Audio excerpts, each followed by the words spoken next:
Zetesk rants here with a thought experiment. Somehow all of Earth unites and you are elected dictator of the planet with 100% support. You are tasked with creating the perfect society, Utopia, and have a time limit to implement the changes. Short-term negatives are tolerated, but if you are seen to be corrupt, you are replaced by someone who disagrees with you on the most recent decision. Once the time limit is up, this utopia would need to function without a dictator, with the goal of surviving until the sun engulfs the earth. Starting with the physical basics, food needs to be grown. Different crops would be more efficient in different geographic areas, although there will still be places which can't grow enough local food, so underground subways or high-speed trains would be the most efficient long-term for transportation. This is assuming we can't 3D print food from molecules and don't have teleportation. Instead of having large fields of windmills or solar panels, there should be smaller ones that can fit into the natural environment. Shelter. We would almost certainly need to live underground, but we can't just stay underground, we would need to get nutrients from the sun as well. Deforestation would have to stop completely. Fossil fuel would have to stop being used. We should be able to find enough metals in the earth to create a vast system of underground trains and houses and any other structure we would need. Perhaps it is possible to use excavated rock to create stronger materials. With my plan, we would have to excavate a very large amount of rock all over the planet, to make room for all the houses and tunnels and such. It might be possible to just excavate the inside of houses, leave the existing rock as walls, floor and roof. We would need to avoid building too close to water sources, and with new technology we should be able to track tectonic plate movement better and excavate extra rock if the plates are pushing together. This should stop earthquakes. Regardless of this technology, we would not build on fault lines. There will be a limit as to how far down we can build, but I'm sure it will be taller than our tallest buildings above ground now. How do we manage the human waste?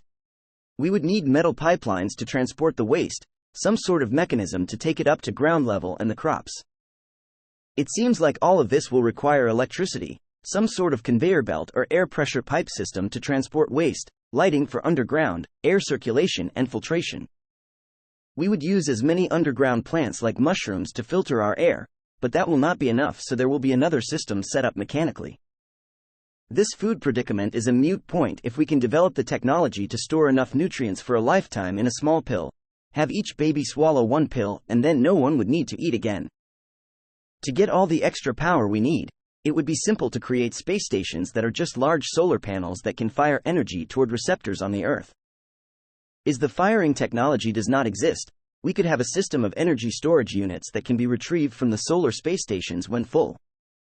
We would have to develop a way to launch things into space and get them back without too much pollution. Perhaps we can launch the first solar space stations manually and have them take up electromagnets, or have a very flexible strong rope holding them to the planet that can be used to transport things back and forth. Without the space stations, there is still the possibility of high-atmosphere aircraft creating electricity. They would need a propulsion system that is not based on expelling fuel. The aircraft would need to be durable to survive the environment with minimal repairs and maintenance. During construction of the underground system, we can break down existing structures for raw materials. Ideally, we would rip up all the cement and asphalt. Most modern cities are built on very fertile land, so it makes sense to turn that into farmland and move those residents underground first. They would also have all the building materials supplied by old buildings. In theory, it will be possible to create train systems and tunnel networks so that no other form of transportation would be needed below ground.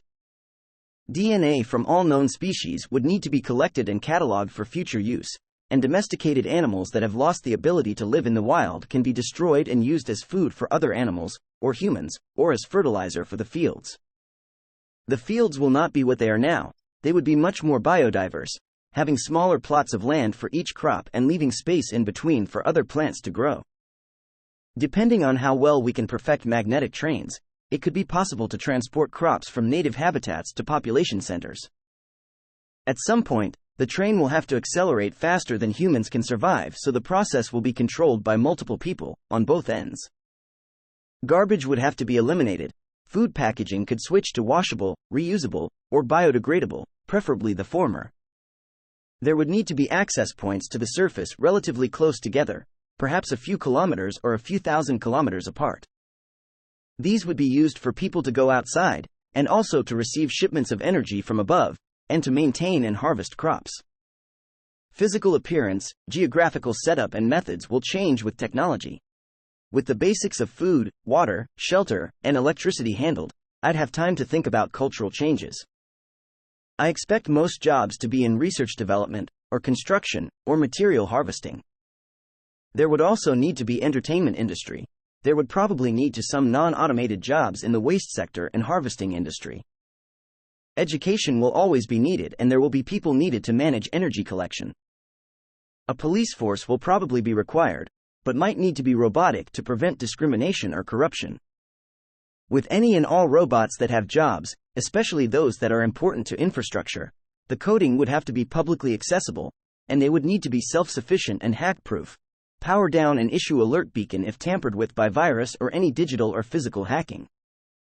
There would need to be a bunch of computer scientists that can repair these robots and upgrade the software and hardware when new technology arises. There would need to be a political system in place that can measure threat levels and EMP robots if necessary. Computers cannot run the world, but people who can interact extremely easily with computers can run the world. Computers doing all necessary data collection and computations, with humans checking everything before any decisions are made final. Space exploration would also be a career option, and would be more of the economy than current but would not be the main focus. Inside the entertainment industry, there will be movies, video games, books, paintings, music, etc. All stored electronically and copyrighted by DNA code. In time, the technology might develop for virtual reality immersion, and there would need to be a system that has a timer on it so someone cannot just play infinitely. There would need to be an economy, but there would not need to be physical currency. Genetic manipulation would also be a career and monitored closely by the media. The media being just something that reports things in words that everyone can understand without any judgment or bias, possibly robots. People would not be allowed to own robots. There would not be any house pets. There might be pets that you can own that live above ground that you can visit every day. The economy and digital currency would have to be set up to be unhackable, and also to stop people from going into debt. This should be easy since no one will have to buy a house or a car, so they can just live within their means. Different jobs get paid different amounts, but each job title is paid the same amount around the world no matter who the worker is. Education must be free but not mandatory.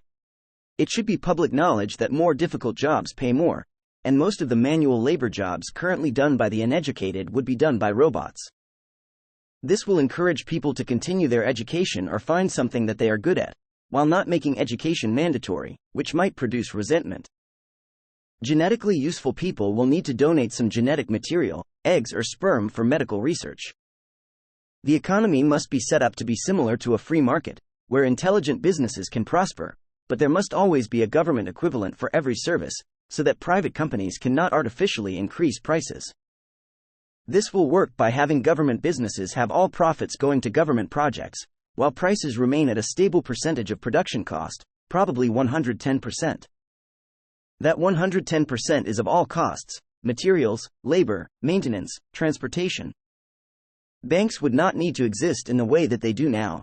Instead, each person's DNA code would be linked to a number that goes up and down with income and purchases and warns the person when funds are getting low or when funds are becoming very high.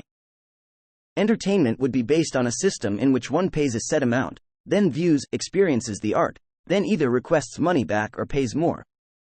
Humans might need to be mechanically tampered with to replace biological mechanisms with bioelectronic systems. Lifespan should not be extended too far, until everything else in society is working perfectly. A new form of wireless communication will need to be developed so that all robots and DNA files can be accessed at any point in the tunnel systems or above ground. The animal populations of the world will need to be monitored closely, and if there is an upset in an ecosystem, humans can interfere to reduce damages. Example is bad winter kills all the wolves in a place, now the deer multiply. Humans hunt deer at the same rate that the wolves were recorded to, and use stored wolf DNA to create a new family of wolves and release them into that environment. Water filtration systems would have to be developed, preferably household units that can convert any liquid into water and dispose of the extra materials safely. How do you decide who gets what job? Easy, there are infinite positions available for each job.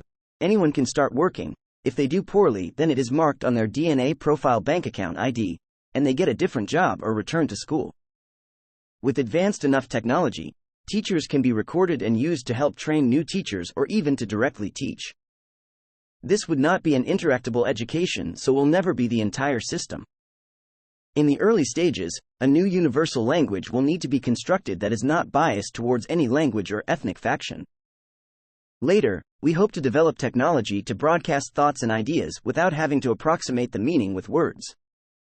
Athletics and recreation would also be a career choice available, providing entertainment for everyone and physical activity for those that choose.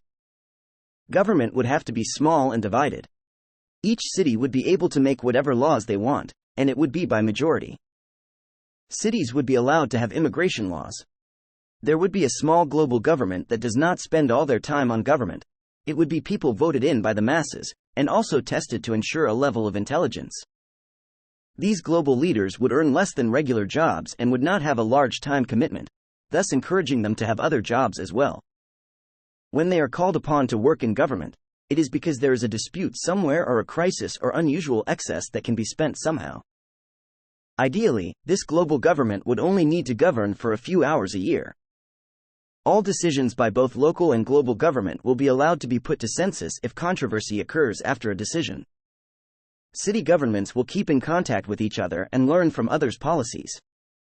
In order to combat corruption, all budgets and spending will be 100% public. Any minor conflicts can be resolved within a neighborhood or family or town. Major conflicts will be handled by police and city courts. If something becomes too controversial for a city to handle, it will be brought to the global government. By the way, all court sessions will be recorded and broadcast and dealt with as swiftly as possible with as much physical evidence as possible. Global government staff will change immediately if they make a decision that the majority of the planet disagrees with. The same goes for local governments. Naturally, there will be more than one person involved in each decision, and for major issues, there will be a census. Since there will be a constant supply of food and electricity and water, all income can go towards either paying for entertainment or buying luxuries. Here's something to chew on before you go. Would your strategy change if you knew in advance which role you would fill in the society you are designing? Let me know in the comments if you see any glaring flaws in my strategy. Like and subscribe.